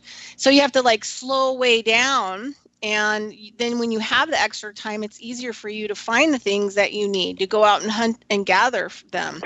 And that's one thing I was thinking about with the homeless, that we feed on Monday night is they had to go back to this instinct. It's just sad that it's an urban jungle and they hunt and gather every day, but it's not the good stuff to hunt and gather. It's like car parts but they're, in their own way, they clean up the environment with the things that make money. So plastic bags and stuff, they don't really clean up because, it's not viable for them. They need to eat, but they have gone back to a point of hunt and gather, where they're developing those skills again in the homeless population. But, we can hunt and gather now, which saves tons of money. And then you need way less money to make and your quality of life goes way up. That's the other thing. The food you have is much better. Sleeping is much better because you actually did some physical labor. You also, had a relationship to the soil and the microbes, which help to benefit your health greatly. And you are going to eat super bountiful and good food from, there's nothing better than when I've been on farms and, we're like, okay, what are we having for dinner? Okay, well, we just, slaughtered some lambs. So, we have some lamb. Oh yeah, we got heads of lettuce right now. Oh, go out there and grab some turnips. So you go out and you like cut the lettuce, you grab the turnips, whatever else you have, and then you make this amazing, dinner from fresh food. Yes, yeah. And nothing you can buy. I'm not fully sustainable as that anymore, but I have been. And one of the two things that small farms or gardens don't give you is enough protein and fat. You can't grow enough protein and fat on a small thing. You have to grow a lot of beans. It's going to have a lot of acreage to have a big bag of beans. So that's where having communities and people who have the acreage that can grow the beans. Yep. Or whoever we have old school grass-fed beef, lamb, barbecue capital of the world here. I have an old school meat market here with real butchers behind it. Wow. And they do deer, a lot of deer and wild boar and things like that as goes on here. We're not really big meat eaters. But at one time we raised our own beef, and we had all the game, elk and deer and buffalo because we were in Wyoming that we could eat. And then a lot of hunters don't want the meat. They didn't want to transport it. So we had a freezer lockers, and they'd give us the meat. We'd have it cut up and that would provide us our meat for a winter, and antelope, and they only want the cape and the head or the horns. They didn't want the meat because we call them head hunters. They're just sport hunters, and so it's really interesting, and that's okay, as long as you're not wasting it and you're being an ethical hunter. There's a natural cycle with all that. I am not a vegetarian. I have two kinds of teeth in my mouth. My family, we were raised eating homegrown meat and had a milk cow. I raised my kids with a milk cow. I made my own butter and cheese, or a goat. And it's all part of our human experience. It's about respecting even that life. I have a pet pig. He's never going to be eaten, let me tell you. He's our friend. But there's a difference between something that you raise and you hand raise. You form a consciousness, and the animal does also, as an animal that is raised away and is raised for a meat animal. And there's a different consciousness in the animal and the consciousness in the humans doing it too. And they have a great life and a short death, done respectfully and without trauma to the animal. And, and that is, how do we get away from, the plastic chicken that's butchered in the ocean ship? Well, but so I just want to add something really cool to what you just said. When I was living in Taos, New Mexico, in, I think, 2007, winter in 2008, and I was there maybe 6 months, but I used to go down and hang out with the brown people. Because, I'm pretty white and I have blue eyes, but I was raised more like brown people.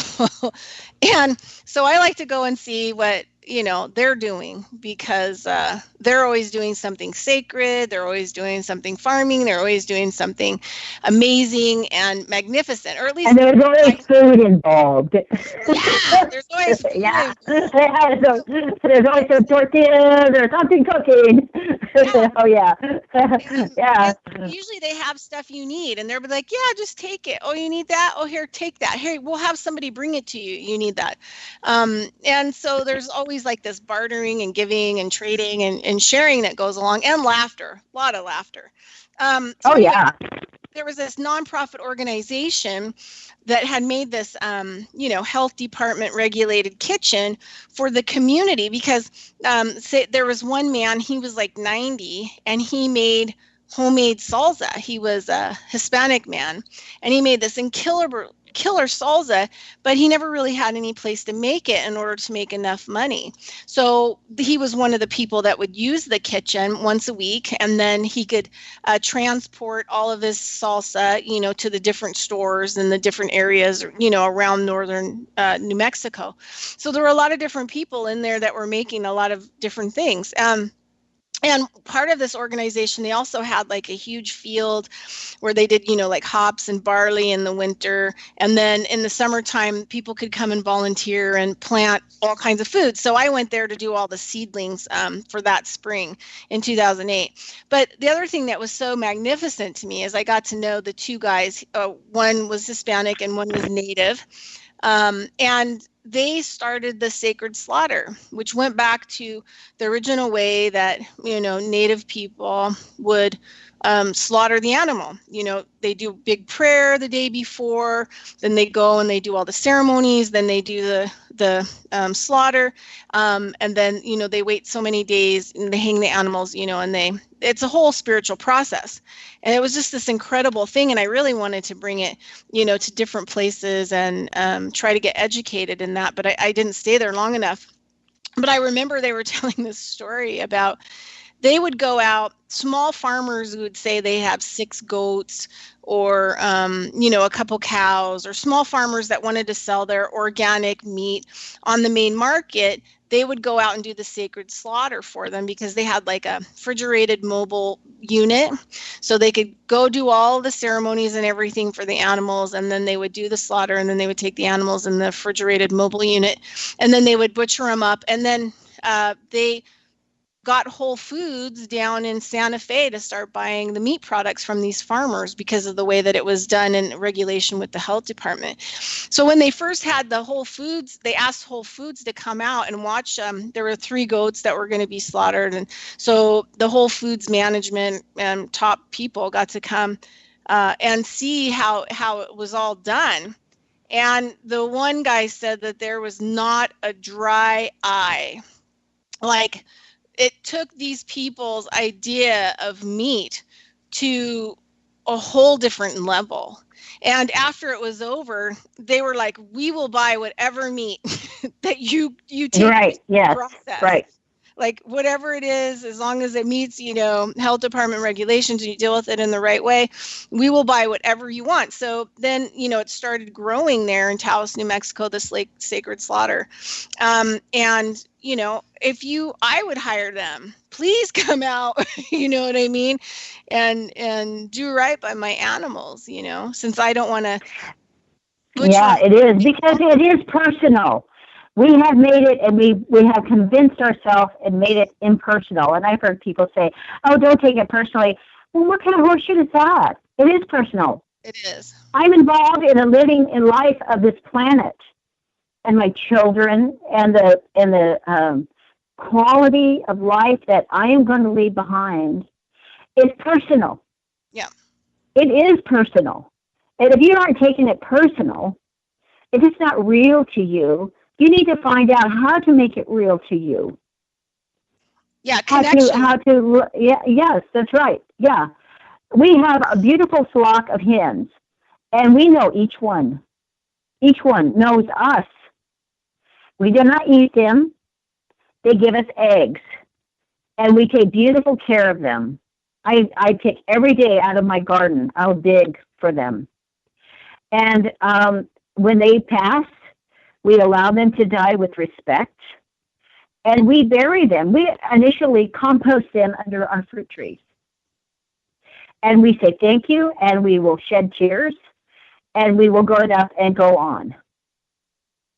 But that is that sacred consciousness. It is personal. I know who laid that egg. That's Ping's egg. That's that little hen that we have. That's the white one's egg. That's my friend's egg. That's right. That's, and we know when they're not feeling good or they're ill, and we have a little hospital cage. I've even engaged a veterinarian, and he said, most people kill their chickens. There's lots of chickens. I said, no, I'm not killing this little rooster. He's beautiful, and he's been mistreated. How can you help me? And he helped me. He helped me get this little rooster, and he lived a number of years. And when he passed, with respect, I buried him in my garden. Yeah. And, it's really it is personal. And how else are we going to change this? This planet is personal to me. I'm not waiting for a UFO to come and take me off. I am here. I am one of the guardians. I am one of the diggers with my shovel and my seeds and my water. And I think all of it is sacred, and every bit of it is important. Every grain of this soil that I have. And every breath I take. And I take it personal when my friends and family and neighbors and my community is poisoned. And they don't even know. That is the horror of it. They don't know what's falling out of the sky. They don't know what's in their food. Even if it says organic, how can you trust that? It's in a plastic container. Mm-hmm. Yeah. When I open the farmer's market, they're already bugging me. When are you going to open the market? I was like, I just put the tomatoes in the ground. They want tomatoes and peppers. They want turnips. They want spinach. They want lettuce. They want herbs. They want squash. They want fresh eggs. We even have a grower that brings, she raises rabbits. And she brings, butchered rabbits for people to buy. And it's all done ethically, and it's all done through the state. Everybody's jumped through all their hoops. It's all done right. And I tell you, right now, they're hungry. People are hungry. And we all have pecan trees. I just put 52 historical black walnut tree seeds in the ground.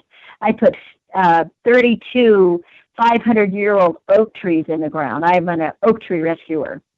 And they're our legacy. Talk about a carbon sink as a tree. And to me, that's important, that I put those seeds in the ground, that I give them a chance. And I tell people, I got 52 seeds in the ground. I don't know how many trees I'll get. Take me about 2 years to see it. They're like, I want one. I want one of those black walnut trees. I said, oh, you can have one. Well, and the other thing, too, is, you get away from the stores and everybody else being the authority over your life and what kind of supplements you need and what kind of medicines you need and whatever. You start growing things and you start realizing, like, for example, there's the Washoe tribe here, and they love the cottonwood leaves. They make this salve out of it, that cures like all kinds of stuff. Right. So the trees, the barks, the flower, there's a beautiful tree in Europe that I studied with anthroposophy plant medicine this winter. And the linden tree and the blossoms and everything, you make tea out of it. And it's like this amazing, like cough repressant, helps respiratory stuff. And it's like the most beautiful flowering tree. So number one, the bees get all the food and the pollen from them. Then you can dry the flowers, and then you have them in a jar for, the next winter when you're going to get sick. So there's so many. The thing is like your tree and your plants and everything that you have is your apothecary of everything of your life. It can heal, feed, fix, anything that be your friend, be your spiritual ally. That's right. Yeah. And that's what the natives always say. They always talk about, all my relations. And that doesn't mean my relationship with my, floor. It means my relationship to that weed outside. It's the relationship to the dirt. It's the relationship to the cloud beings and the lightning beings and everything that goes into it, the worms and all the bugs and every plant on this earth. Connecting back to all my relations so that they can teach us what we need to know. Sometimes like I'll have an issue or a problem that I'm dealing with, and I just do a little bit of prayer. And the next thing I know, I've got like a tree coming in my dream, or I walk up to a tree or a plant or whatever else, and it just downloads the information. It's like, here, you need to know this. and we're so glad you showed up on time, because we've been waiting for you to get here, because we have the information you need. And this is what you do. And I'm going to teach you this because you have a relationship with me, because I trust you. You're my friend. Well, I am sitting here knowing that we know instinctively and intuitively how to get ourselves out of this trap, the plastic trap, the Teflon trap. Get some really good cast iron. Man, I cook every day in cast iron. I love it. And get away from that. We know something in us knows how to get out of this. And it's touching in, we have to touch those sensitive parts of ourselves, our feeling parts of ourselves. It hurts me. I weep. My soul hurts when I hear of that plastic monster in the ocean killing the wildlife and the sea animals and the birds. That hurts me to the deepest part of my being. And then what can I do? What can I do? Well, I can be right here, you and I, on the radio, and maybe someone's listening. Can we stop throwing this plastic away? Can we stop purchasing? Can we say, no, we don't want that? Yeah. We don't want that. The other thing, too, I bring it. If you buy everything secondhand, there's no packaging. That's right. That's right. That you have, and you bring your homemade bag with you. Yeah. You bring your homemade bag to put it in there. Yes, that's right. Yeah. So, okay. I wanted to bring up a point. One of my friends who's mechanically inclined, he always reminds me, that the first car that was ever made in the United States, all of the fabrication other than the metal was made of hemp. So like the dashboard. Right. Yes. Seat, the cover of the seat, all was made of hemp. And that it was a diesel engine that ran on peanut oil. Yes. So, and right. It also could be on hemp oil. So we, and all of the, people that came forward, they originally were hemp farmers. I mean, we'll talk about the natives. Native people made everything here. They utilized and lived off the land and understood the land and made everything. But when we're talking about like the whites and coming here, a lot of them were hemp farmers, and a lot of the rope for the ships, the fabricating of a lot of the ships, other than the wood, was made from hemp. The Declaration and lots of old documents were written on hemp paper. And so there were a lot of materials and everything else that out the gate were made with hemp. Industrial hemp does not have anything on it that would get anyone high.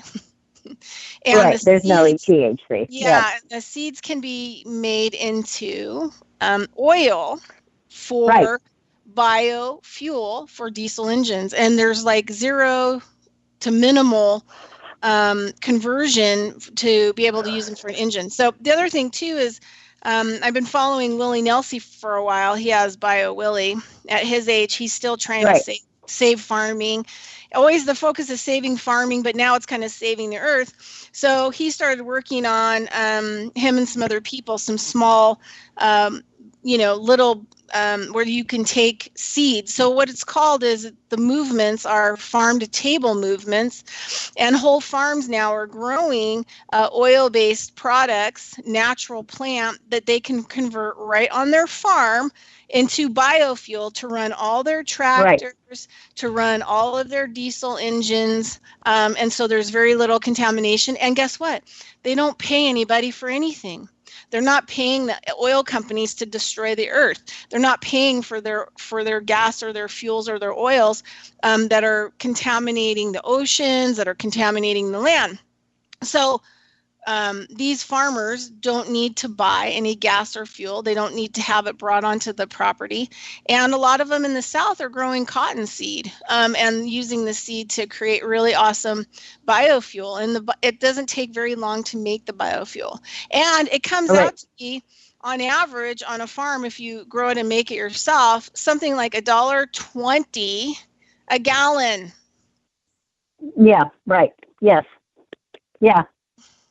And a lot of the waste products can go right back into the compost. Exactly. All the waste products can go it's a cycle. Yes. Yeah. You don't have anything. Cottonseed meal, yes, it's actually very good stuff. And, Willie Nelson just lives up the road here. Not here in my town, but he lives. Yeah. Oh, he's in Texas. Yeah. He lives in Texas.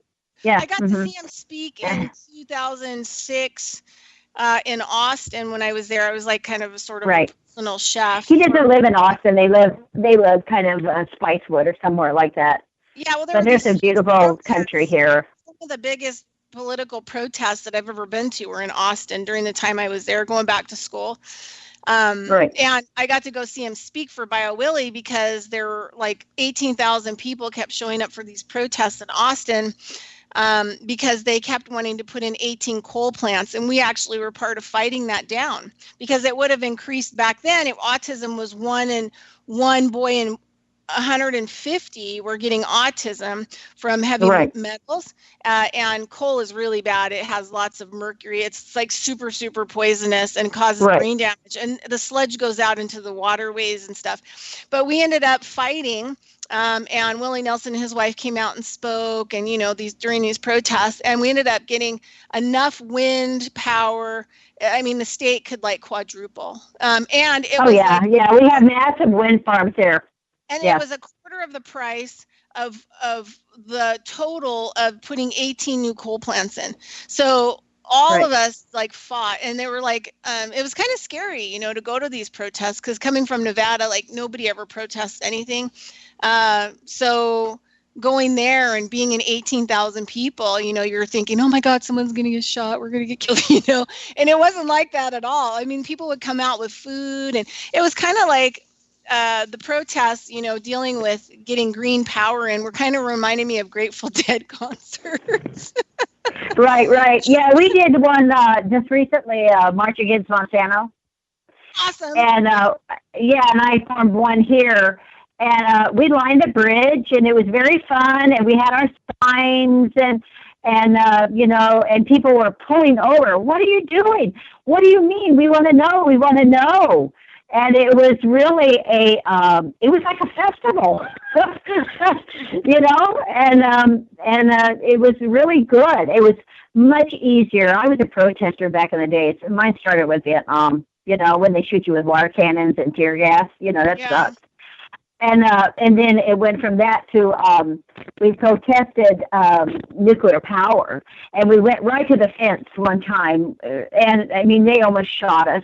And I was protesting not long ago. My son was young, and we actually had somebody show up with a gun at night. Yeah, and because I was protesting against nuclear power, especially the ones that were going on in Washington State that are leaking, and it's just horrible. Yeah. No, we're going to have a whole other show on that. But this is the deal, people. If Janie and I can do this, we can alter our lives greatly, no matter whether people like us or they don't like us, and the majority don't. Most of the time, we're constantly under threat, or people attacking us, or confused about what we're doing, or put off, or it upsets them. And sometimes there's a lot of positive stuff, and sometimes you have to stay with things for quite a while to create some change. But it takes one person to make a decision about that change. You don't have to do it all overnight. You can just choose what you want to do, step by step. And we're going to get ready to end the show here pretty quick. So we just want to say, our listeners, our channel is Revolutionary Radio is 100% funded by our listeners. Please go to our funding page on the main webpage. You can find us under the schedule of Studio A on Revolutionary Radio, and you can see the bios of Janie and myself, and kind of like our show topic there. We're carrying stones and digging holes. Also, if you need to reach me, you can find me at Bridgette Lynn Dolgoff on Facebook. You can email me at consciousness of economics@gmail.com. Also, if you want to help support Janie and I in our work and contribute, you can go to economicsofconsciousness@gmail.com on PayPal and give us a $5 or $10. Janie has her rescue animals or little domestic and farm animals that she needs to feed, and she could use a little bit of help with that. So, Jeannie, tell us where... Yeah, they don't stop eating. I know. So tell us where we can find you. You have Bloom Where You're Planted. They can find me on Bloom Where You're, Y-O-U-R, Bloom Where You're Planted. That's the name of my columns also on Facebook. And it's just a gardening group. And no politics, no religion. Not that I'm opposed to any of that, but I have been more successful with reaching the consciousness of people with gardening than I ever have with anything else, because it is my passion. I have gardened my whole life, come from a family of growers. And I find that is our universal, let's all get a shovel. We can all relate to that. It's like a little boy pulling out the radish. You know, it's a wonderful thing. Yeah, well, and it connects you with a genetic, you know, your consciousness that's inside of you, because all of this is part of you, touching the earth, that's right, eating food from the earth. So it awakens, you know, primordial, let's just say, instincts and relationships and feelings, and, you know, get your body and your mind going from just the experience. Right. There is a huge community of underground seed savers and people who love and guard these seeds and have species and varieties that unheard of, that are just magical. And once you get into the loop, it is just so much fun. You know, our topic is kind of, difficult. But what I have found is I want to have fun in my life. I always have fun.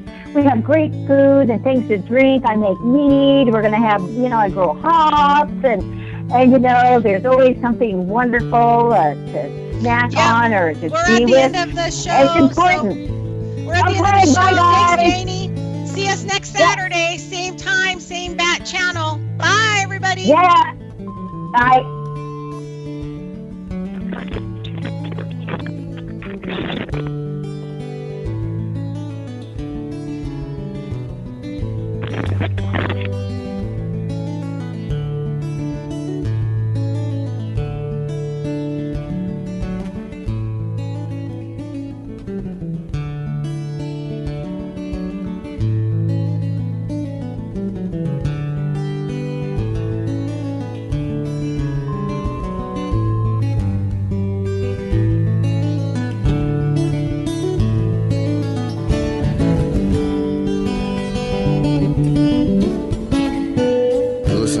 Radio at freedomslips.com, and we'll be right back after this message.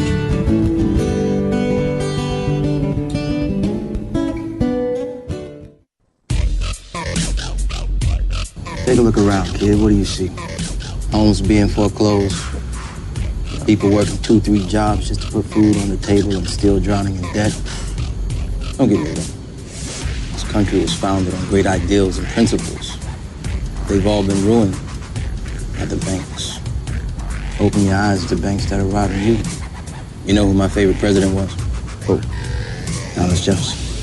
Because he saw all of this coming and tried to stop it. He fought the banks. JFK too, and they killed him for it. The banking institution is more dangerous than an army, he said. He also said that every generation needs a revolution, Jimmy. The American dream is just that. Just a dream. War is a continuation of politics, only by other means. Politics is a continuation of economics by other means. This is our bank. This is our war. And this is our plan of attack. Banks have become an essential threat to our democracy. So consider this justice. Thank you for listening to Revolution Radio at freedomslips.com, the #1 listener-supported radio station on the internet. Please help support this station so this battle can continue forward.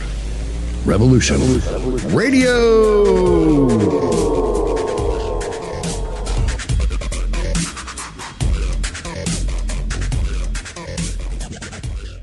This is the people's war. It is our war. We are the fighters. Fight it then. Fight it with all that is in us. And may God defend the right. Warning! Warning! We gotta stop them! They're gonna kill us all! See how the trouble you've started? Be they the government, be they industry, be they organized labor, be they anyone, or human beings. Time when the operation of the machine becomes so odious, makes you so sick at heart that you can't take part. You can't even passively take part. And you've got to put your bodies upon the gears and upon the wheels, upon the levers, upon all the apparatus, and you've got to make it stop.